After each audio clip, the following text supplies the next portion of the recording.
Welcome to our 30-second podcast. And today we'll be talking about navigating the change curve.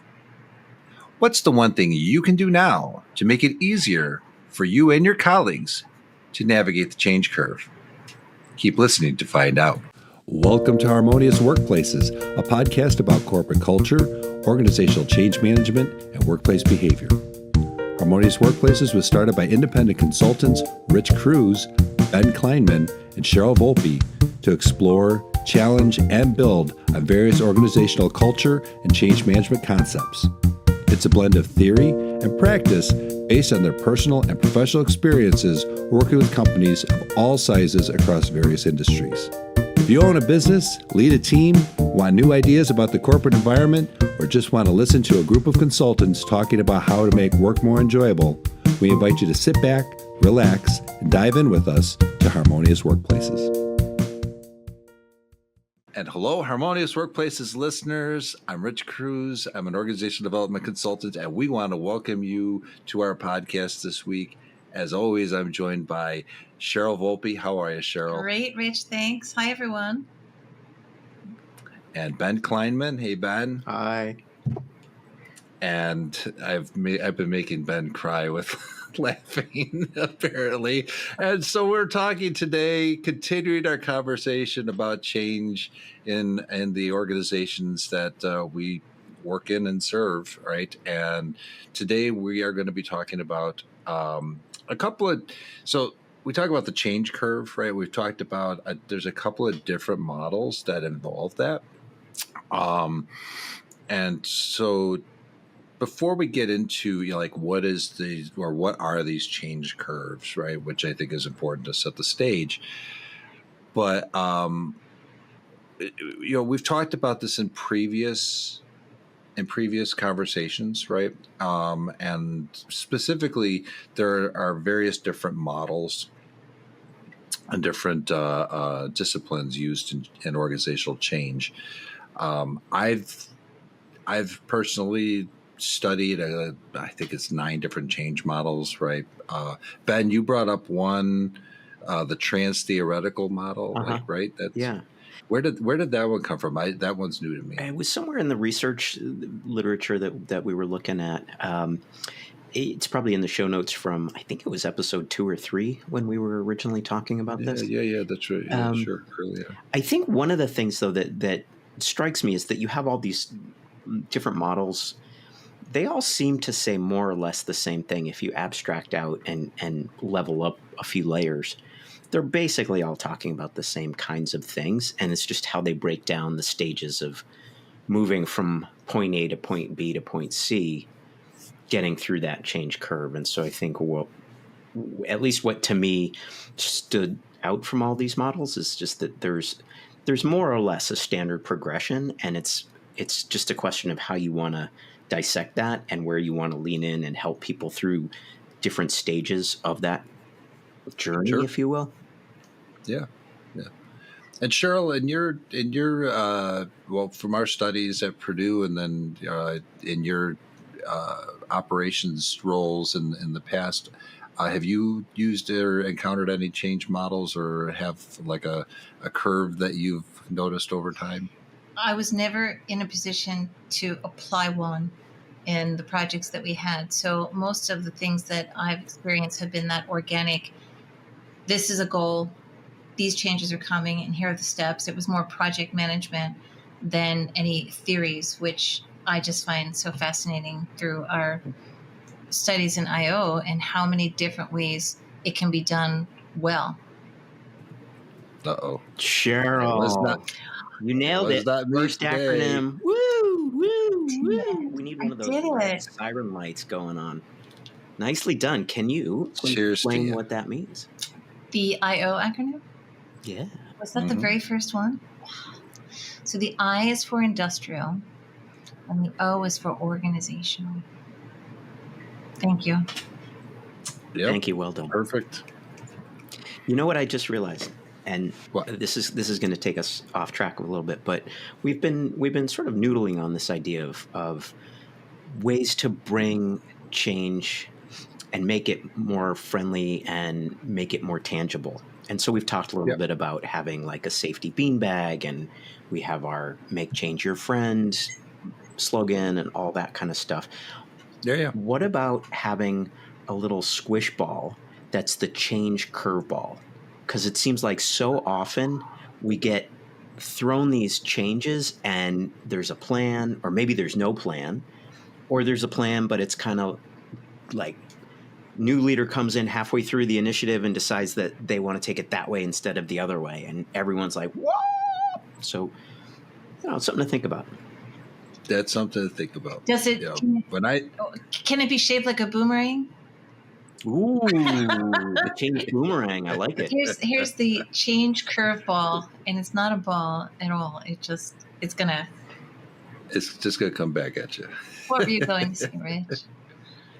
Oh, I was just going to say I went to Catholic school here in Chicago, right? And this was in the 90s. So things were a lot different back then. And we had a teacher that he was our theology teacher. And he was also the moderator of the tennis team.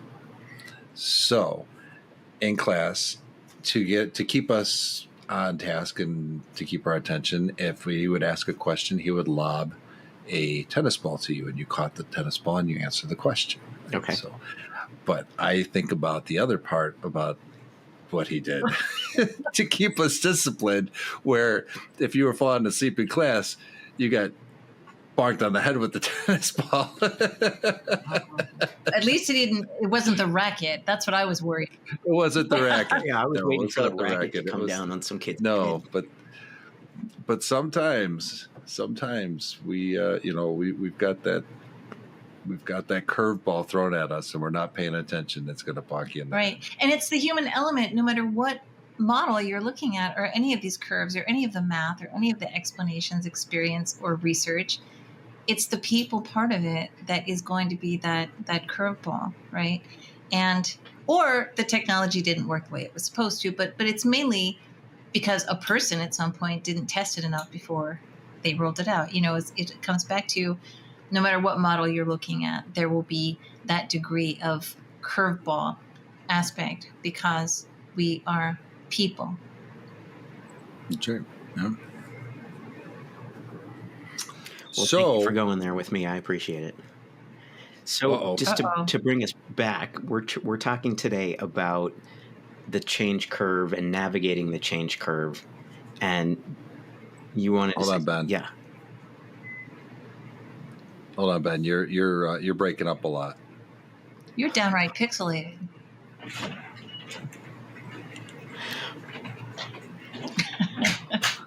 Perfect time for you to come in, John. Hold on. We didn't even get to the break. Oh boy, yeah, Ben. I don't know what's going on.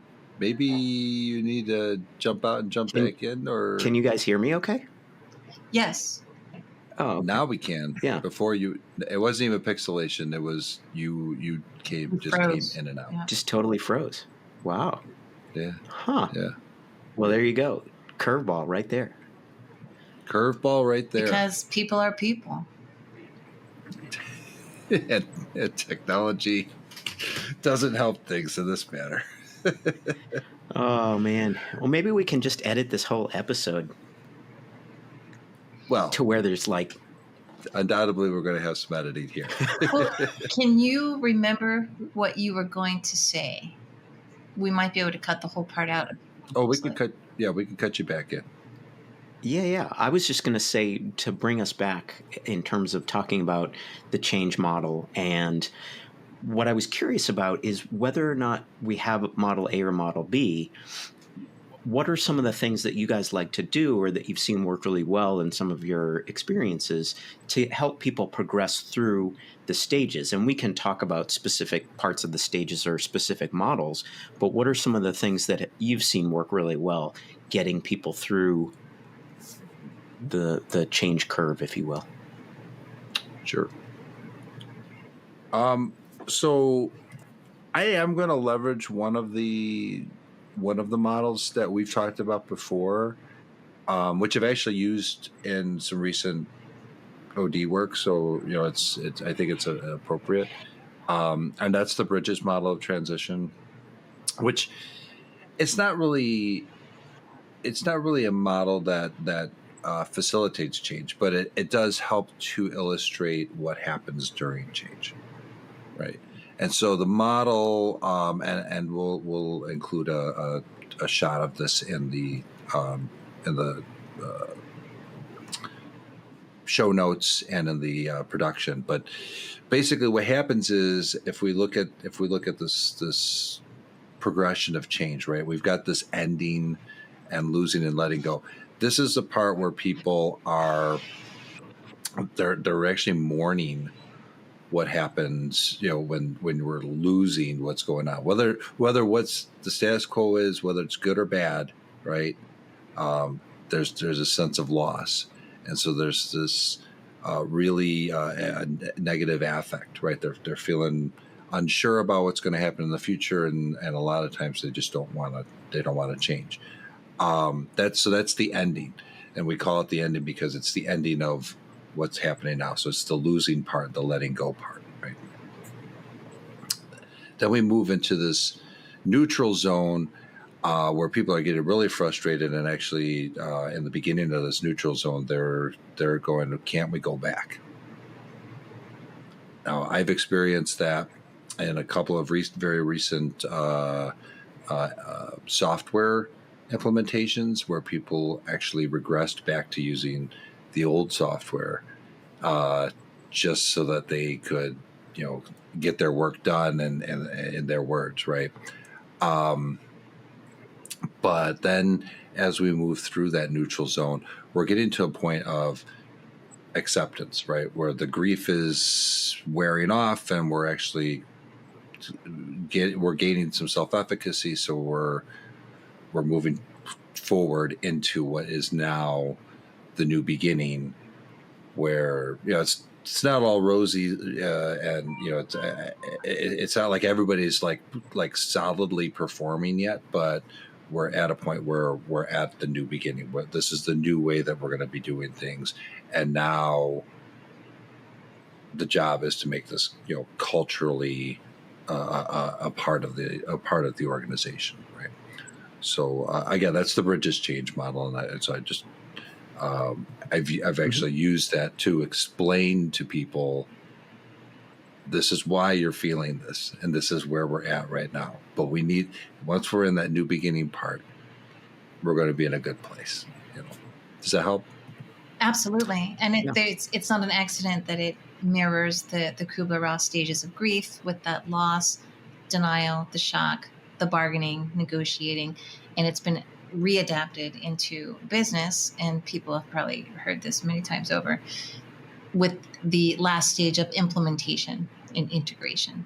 So it's sort of that sixth stage, which relates it more to business. So, but I like that model a lot, Rich. That loss is a real thing. That loss of the way things were, and it's a loss of comfort. Yep. Familiarity. For sure. Yeah. One of the things, or some of the things that we kind of came up with as best practices and ways people could help others navigate through that curve, if you will, the change curve, were things like have a crisp why, listen to people's concerns, focus on the positive parts of the messaging, and using different channels to communicate messages. And so those are all things that we've talked about many times on other podcasts as well. But what's really interesting is what you guys have just mentioned around self-efficacy and helping people get through those stages, but also that there's I'm going to train you to do it, or you're going to learn how to do it, but now you have some competency to do this thing, and we're going to help you build up that self-confidence and that self-esteem around being in that journey to the new beginning, and being in that new beginning so that you don't regress, so that you're excited about being in that end stage, the green part of the Bridges model, or the acceptance part of the Kubler-Ross, those kinds of things. And so is that something maybe we could talk a little bit more about? Because that feels like there's a lot of ways that we could probably help people get through that and learn how to be more self-efficacious, if that's a real word. That sounds like a word to me. It is now. So perfect. Why don't we do this? Let's take a quick break. When we come back, let's talk about that. Awesome. Great. Dysfunctional organizational cultures and poorly managed transformations can devastate employee morale and motivation, leading to disengaged employees, poor work quality, and the loss of your best people. The impacts to your organization include high costs, low productivity, and wasted resources. At Harmonious Workplaces, our purpose is to help you build the best workplace possible. We are advisors applying proven organizational development and industrial organizational psychology methodologies to help you become your best organization. We are doers, using time-tested principles to help you execute organizational change initiatives smoothly and successfully. To discover how Harmonious Workplaces can impact your organization, visit www.harmoniousworkplaces.com and book a free 30-minute information session with one of our consultants today. Again, that's www.harmoniousworkplaces.com.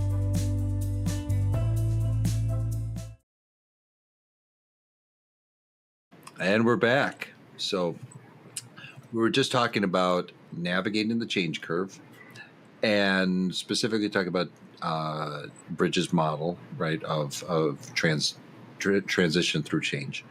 And Ben, you were talking about leveraging training specifically, right, to build self-efficacy. Yeah, it could be training. I don't know if I had quite gotten that specific or that deep into the thought about it. It was just something That's where my mind went. What's that?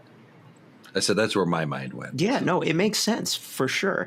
I don't think it has to be exclusively training, though. It could be just encouragement from a manager or a leadership team or just positive reinforcement. But it was really all around, we're going through this change curve. That's a given. And we can't regress. We want to get people to the end state as quickly and as productively and efficiently as possible. Is there something that we could do to help them with their internalization and acceptance of the fact that there is change, but also getting good at the new system, the new processes, the new org structure, whatever it is, so that they can feel better about where we're going faster? Whether that's, and I don't mean to make it all sound like it's just sort of rah-rah pom-poms and stuff like that, but is there something that we can do to help them become more comfortable, and maybe that's just getting more comfortable with the skills that we're trying to teach them, or getting comfortable with their new manager, or whatever that looks like. But that's where I was kind of curious. An example I think you might be talking about, Ben, is something as simple as tying the arc of a project to a calendar, to a schedule.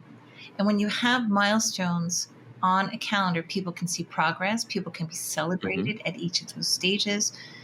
These are something that I think is incorporated into things like Agile, the storming, and then the planning, and then the checking, and the milestones. And a lot of companies are gamifying those processes too, right? You get your badges, you get, an extra reward of some kind that means something in your culture if you achieve certain steps or milestones in that curve. And that's one really effective way that I have participated in, just because there's a production deadline primarily. Yeah, that's cool. That links to some of the things that maybe are in that world of entertainment, theater, drama, productions. And there's a budget. Ideally you could split what's left over if you come in on budget, right? But those curveballs pretty much prevent that every time. Have you guys ever seen a change or any kind of project come in under budget? Yeah, actually I have. Really? Not frequently, but under budget a couple of times.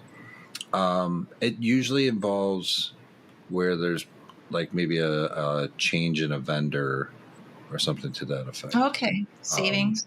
But I don't want to set up the expectation that that's what it's the norm. But you asked if ever, and I can confidently say yes. Good for you.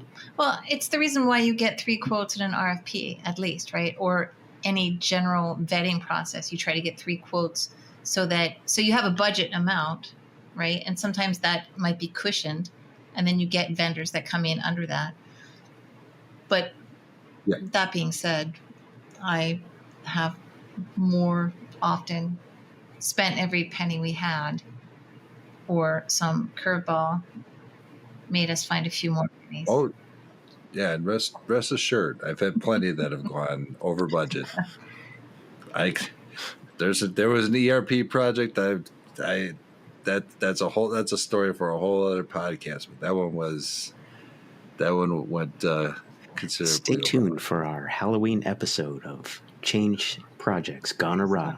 I will say, in the last job I had, it was crowdfunded though, and it was extremely transparent where that money went and how we spent it, and we were extremely judicious about it. So all that transparency. That was a whole different cultural expectation that kept us on track with what the cost. Interesting.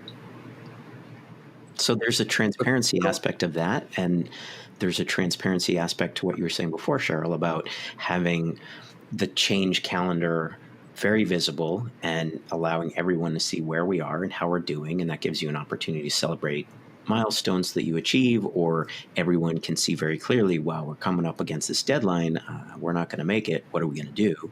And everybody can rally. Right. I mean, we actually see these kinds of reward structures even built into the software nowadays that's used for project management software, or even CRMs. Like so, for instance, in Asana, if anybody's ever used Asana, which is a project management software, right? If you check off a box, you get a unicorn that on a rainbow that goes across the screen. Dopamine. And it's like daily dopamine. Yeah, daily dopamine, right? Exactly. So it is this little blip of a reward in addition to that dopamine hit. You get this entertainment thing, and it does trigger a positive affect, right? In Salesforce, when you get in their Trailhead, which is their LMS, their learning management system.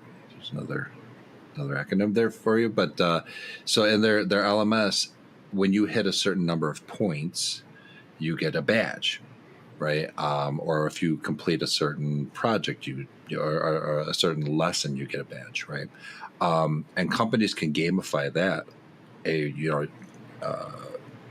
This person's on the leaderboard for getting so many of these badges, or hitting this target or whatever.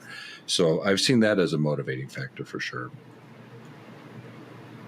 Okay, so we've got transparency, we've got daily dopamine, or gamification is probably what they call it in the literature, that kind of thing. But that speaks to a lot of the things that, being a little more serious, that are in the literature about how people learn new skills, but then have those skills become embedded, and reinforcement is a part of that. So there's an opportunity for someone to do something. There's a positive reward when they do that thing, and then they have a chance to practice that, do it, get rewarded for it, do it, get rewarded for it, in a very short cycle, right? So do it, get rewarded for it once a quarter is probably not enough, but do it, get rewarded for it when you complete your daily task, or your every third day weekly assignment, half week assignment. That then becomes a really nice, effective loop, reinforcement loop. Sure. And then there's also this element of the celebration, but the celebration of a team. So celebrating those short wins has a social effect that will improve your adoption rate. So there's just, if I can be so bold as to bring in the other curve, which is The Diffusion of Innovation by Everett Rogers. Are you throwing a curveball at our curveball? I am. I'm so sorry, but I'm not sorry, so I'm not going to. Shouldn't apologize because Malcolm Gladwell brought this back up some years later, right? And basically, this progression talks about you start with innovators, right? These are the change agents. These are the ones that are starting the change, right? And then they get early adopters who, if we look at some of those other models that we talked about before, ProSize, AdCar, or Cotter's model, where we are developing this guiding coalition, right? If I may pause you, that's also where we have the micro cultures within teams, right?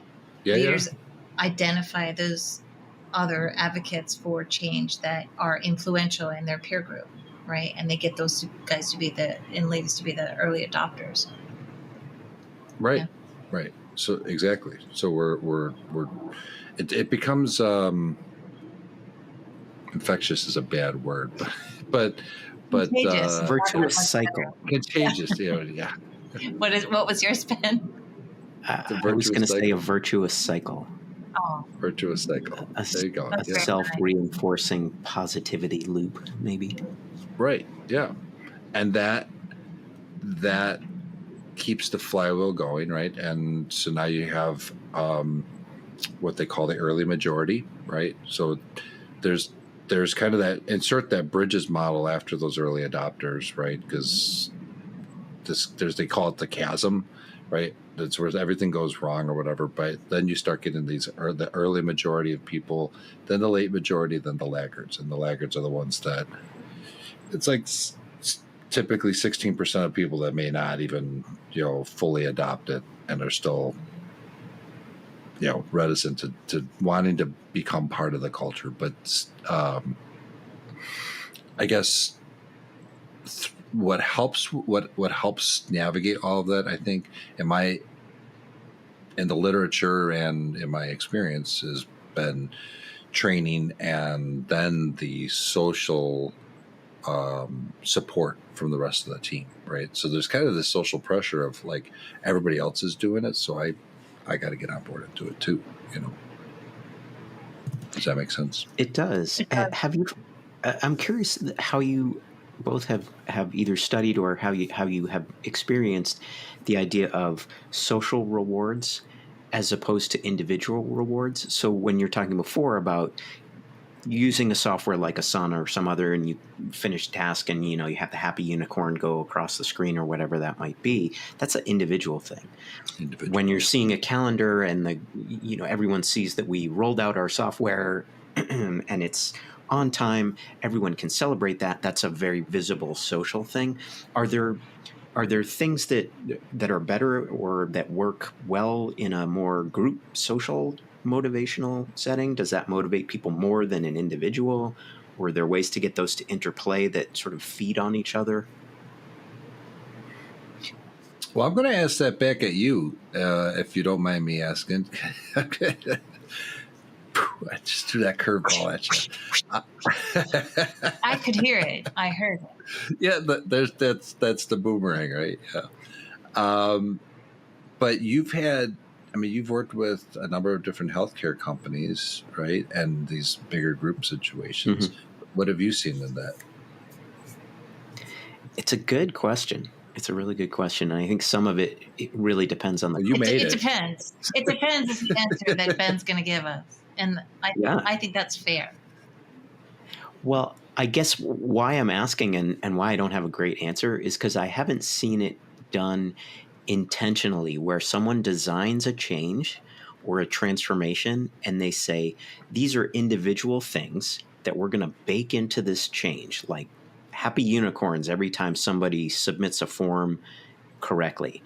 And these are things that are going to be group things that we're all going to celebrate, or that we're going to allow people to be very visibly, whatever the word is, celebrate, for lack of a better word. Sure. I've seen bits and pieces, but I've not seen anyone tie all that together in a very conscious, concerted building block upon each building block sort of way. I, So there are, yeah, go ahead. I have an example, but I need Rich to help me remember. Do you remember Gary Latham? He did those experiments in forestry, Oh, yeah. and I that don't had to do remember. with peer pressure. Forestry? Forestry, like Like groups trees and of people, stuff. like cutting trees down. Yeah. Forestry, and Yeah. there were a certain number of elements that he introduced in a competitive peer review kind of way that ended up being very effective in some ways, but not in others. And it was literally in forestry. And are you remembering a little bit more of it, Yes. Rich? It was, well, what they were, so it was on the very surface, and I'd have to go back and look at the literature on this, but I'm looking, um, yeah, Edwin Locke and Gary Latham or Latham, I don't know how to pronounce that. I've only read them. Right, But true. anyway, they wrote, yeah. So they have this paper that was a retrospective on this forestry project, which was goal setting. It was surrounded by goal setting and task motivation. So basically, when there was a goal, and they've really put together what, goal setting theory, action theory came out of goal setting theory. But the reality is, like, you would set specific, measurable, attainable, relevant, and time constrained goals. And when those goals were completed, those tasks were completed, you're committed to doing more of that, and it builds on itself, right? And that was part of that was the gist of it.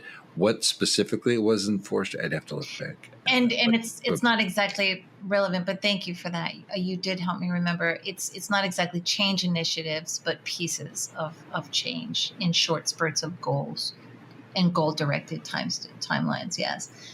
So going back to your question, then, Ben, about those designs, and there are approaches to change that are designed for individuals and groups, and it would have to be depending, like we said, on the goals. Is this something that everybody has to do, or is it leadership training, which is a change that is very defined for a smaller group of people?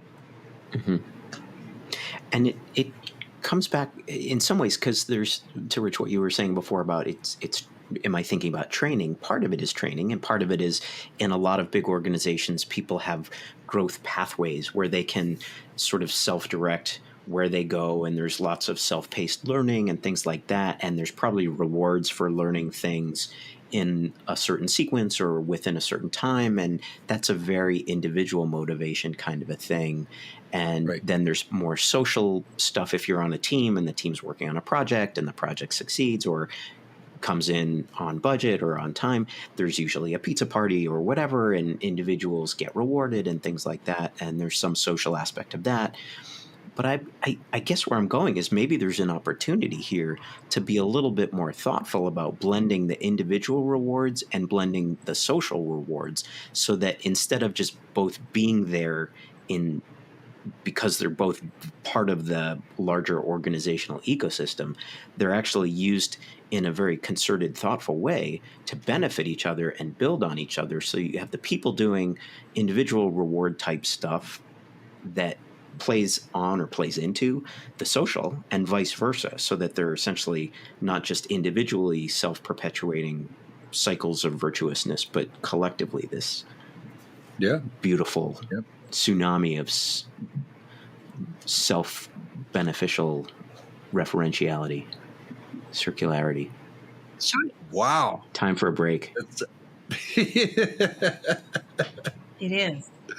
That was a lot of coined verbiage there. There you go. Qualifiers there. That was we were with you. Yeah. Until about 20 minutes ago, and then I lost everybody. Well, why don't we do this? Let's take a quick break, because one of the things that you're bringing up here speaks to me about culture. And I just have a thought I'd like to share. Okay. But if let's we take could a break, and then we can come back to Deep Thoughts with Rich Cruz. I'm going to add to that. We'll be Go ahead. we'll be right back. All right, great. We'll be right back. At Harmonious Workplaces, we believe work should provide purpose, satisfaction, and growth. We empower people to thrive by fostering environments where individuals can find meaning in their work and organizations can succeed through thoughtful, well-executed strategies. We're committed to making work better for the people who do it and the leaders who guide them. To discover how Harmonious Workplaces can impact your organization, visit www.harmoniousworkplaces.com and book a free 30-minute information session with one of our consultants today. Again, that's www.harmoniousworkplaces.com.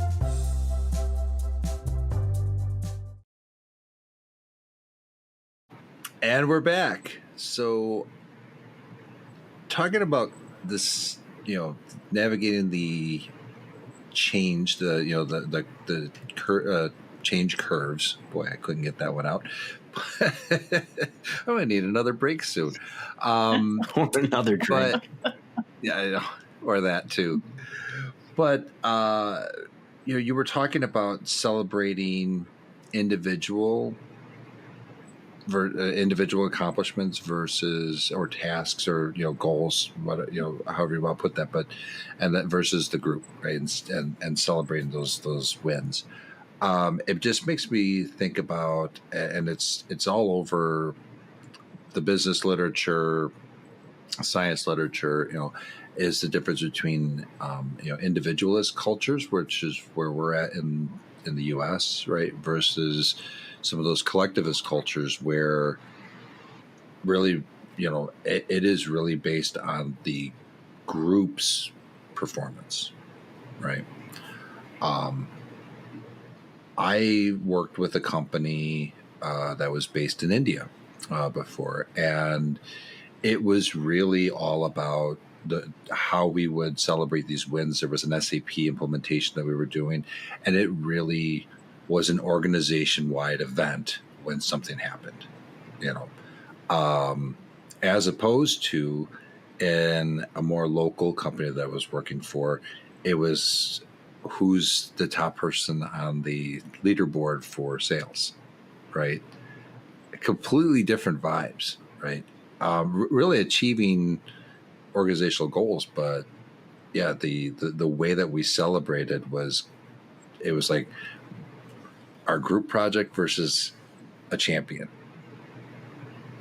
Does that make sense? Yeah, it does. Absolutely. It does. You think of so many companies that have these sales folks that are called the rainmaker.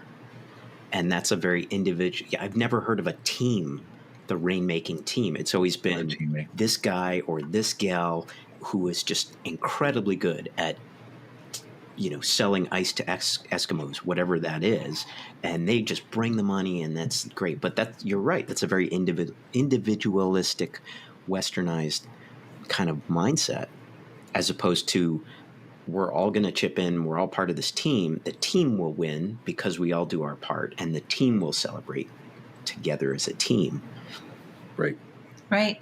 And some other variations on that, the servant culture. And when you talked about culture, individualistic and collectivist, by country, Rich, even in any one country, if the servant culture is not a part of that industry culture, then it will be individualistic, even in a collectivist country. That idea that we as a team will rise together has to be a part of that culture. And there are some industries, when I worked at Morgan Stanley, the investment bankers were called masters of the universe. Wow. You can look that up. Not everybody got that title, so that was the emphasis there, was on what their role, Okay. So there's this hero persona as opposed to the thought of we're all in this together. a winning team, right? Yeah. Not to say that also, when the tide comes in, all ships rise. If the entire company was doing well and these leaders were bringing all that money in, there was Sure. the idea that there would be a distribution for everybody. But like I said, not everybody had that title. Yeah. Yeah. Well, I know that there's I'm going to bring another model in here, but the Kirkpatrick model of training, which says that so training is meant to bring self-efficacy and the confidence to do our work, right? So we learn and we have a good reaction to our learning. So then we're more apt to have adopted the knowledge that we've gained from the training, right? And so that should prepare us for the performance, the behavior part of it, right? Implementation. And it's that right. And so in this behavior stage of training, there are these components of on-the-job training, coaching, celebration, right? Team, and that's individuals and teams, and the reward structure that goes along with that. So it's the reinforcing of those positive behaviors that I to your point, Ben, we're very individualistic on that, and particularly in the States, I guess. But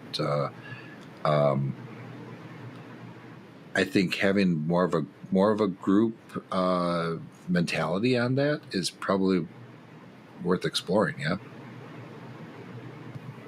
For a while, it seemed like that idea of servant leadership was all the rage. And I think that was maybe a good thing for a lot of leaders to learn how to do that. And it tied in with a lot of that emotional intelligence kinds of stuff that we've talked about before. And it seems like there's, at least where I've been trucking, it seems like there's been a bit of a bigger emphasis on teams and teams doing work and teams succeeding and people contributing to a team, but it's the team that will succeed or the team that has delivered this project, process, system, whatever. And it seems like there's been a little bit of a shift to that, as opposed to this project got done by hook or by crook, by will of the project manager or by will of the sponsor or whatever that might be. Mm-hmm. I'm seeing less of that. You're seeing less of that. Yeah, I think companies are realizing that it's a lot better and a lot more self-sustaining and generally more effective to do things in a more positive team-focused way, as opposed to just having one leader or someone just driving and pushing and beating people to get it done.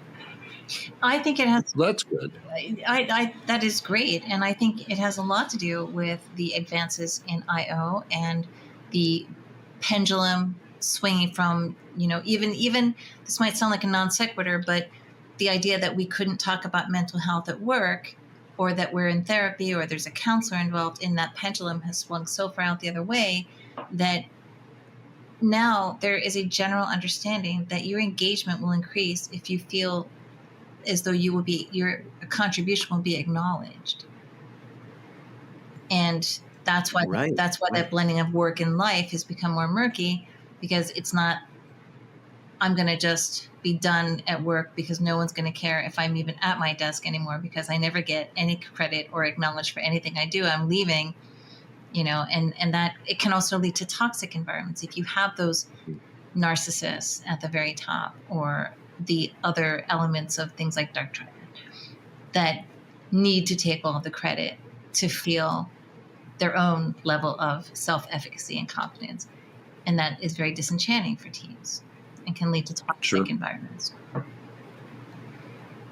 But it ties nicely back to some of the self-efficacy we had been talking about before, and agency that we've talked about in other shows, and having people giving people an opportunity to either co-create a change or do something that they have some agency in creating what the future looks like.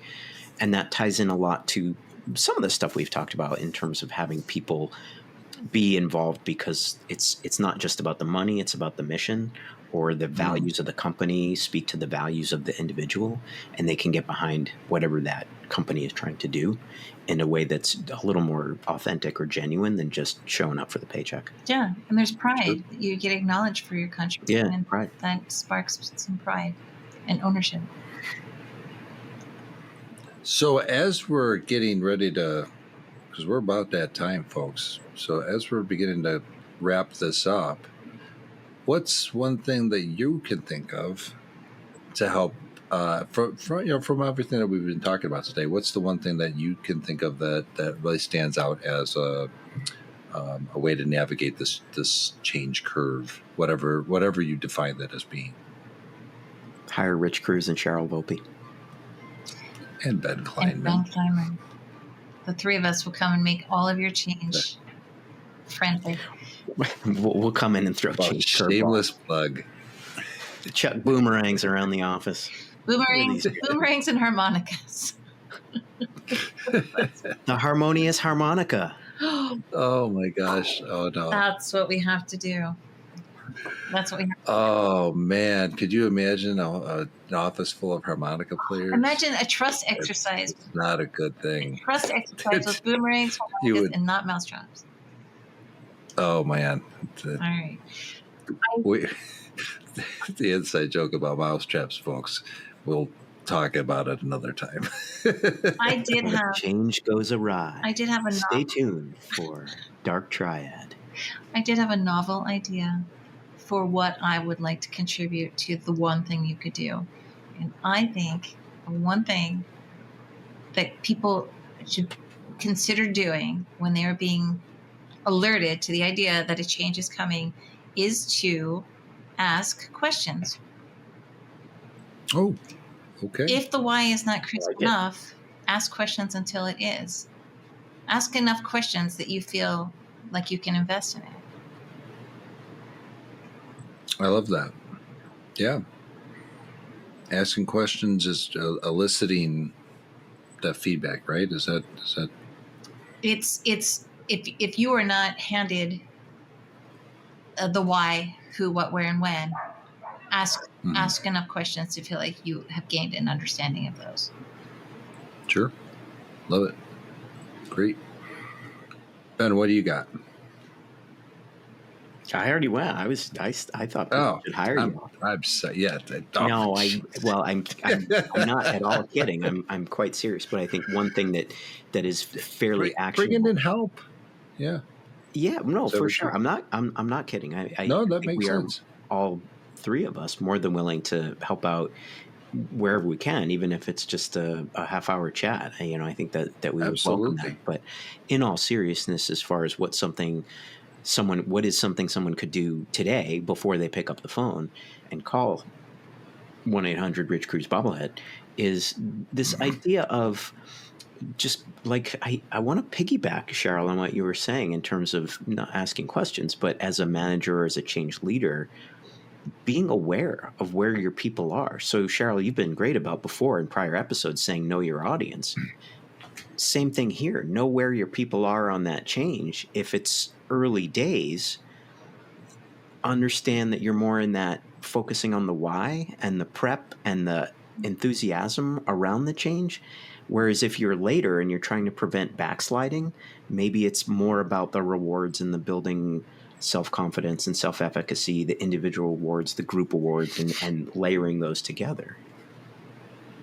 Great point. Absolutely. So that's like 8, 9 things, Rich, but really it's all one So many I get things. beautiful self-fulfilling vortex of change positivity. It's a weave. It's the change weave. I like it. You're not talking about hair pieces, right? Well, Not this totally time. different kind of weave. Ooh, it sounds like another story. Rich Cruz, what's your one thing? So I really like the conversation around rewards and celebration. And it takes me back to thinking about, instead of instead of what often happens where we catch people doing the wrong thing and then we're we're in corrective mode, right? In fact, I was just teaching employment relations in my HR class this week, and that was like talking about discipline and where discipline should be less punitive and more corrective. But I think in this, to keep people motivated, it's not so much even being corrective as much as it is being constructive on supporting those good behaviors. So catching them doing the right thing and then saying, you got it. Like that's what we need to do. And whether it's the group or an individual or, whatever, if we can do that and we can do it in a safe and supportive environment, I think that goes a long way. People like to be recognized, and I think we can build on that. Agreed.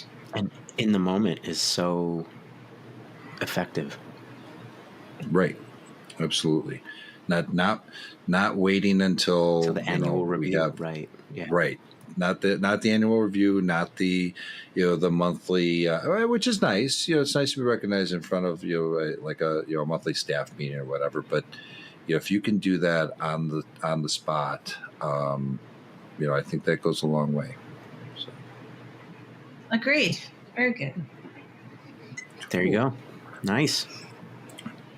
Well done. All right. Good conversation. Well, with that, we've come to the conclusion of another podcast, folks. We made it. We got through the arc. And let's celebrate with who's gonna take us out. I think today. you should. I did it last time, sure? didn't I? I don't think so. I don't know. All right. Well. Okay, friends. Until we meet again, make change your friend.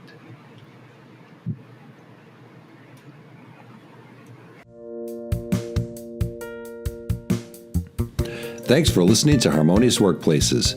You can find Harmonious Workplaces on LinkedIn, Twitter, YouTube, Spotify, Amazon, Apple, and other streaming platforms. We'd love any feedback on whatever channel you find us on. Please rate, like, and share our podcast with your network, and remember to add Harmonious Workplaces to your list of favorites to get notified about each new episode. To contact Rich or Cheryl, please visit www.workbalanceconsulting.com. To connect with Ben, find him on LinkedIn or visit at www.harborsidestrategy.com.